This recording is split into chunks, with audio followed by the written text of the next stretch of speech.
అనేక రకమైనటువంటి ఇబ్బందులలో ప్రజలు ఉంటే నిన్న ప్రభుత్వం ఒక పెద్ద సభ పెట్టింది, ప్రధాన ప్రతిపక్షమైన బీఆర్ఎస్ పార్టీ ఇంకొక సభ పెట్టింది. ఏం చేసిరు వీళ్ళిద్దరు సభలు పెట్టి అంటే, బీఆర్ఎస్ పార్టీ ఏమో ఉట్టి కథలు చెప్పింది, కాంగ్రెస్ పార్టీ ఏమో పిట్ట కథలు చెప్పింది. ప్రజల వ్యతలు ప్రజల కష్టాలు మాత్రం ఎవరు చెప్పలేదు.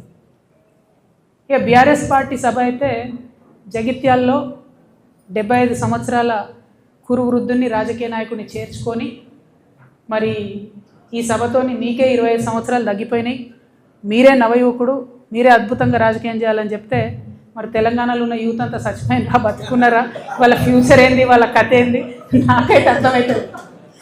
అందుకే నేను ఇన్వైట్ చేస్తున్నా. నేను కొత్తగా పెట్టబోయే పార్టీలో యూత్కి మంచి అవకాశాలు ఉంటాయి కాబట్టి యంగ్ పార్టీగా ఉండేటటువంటి కొత్త చేంజ్ తీసుకొచ్చే పార్టీ వైపు ప్రజలు చూడాలని చెప్పి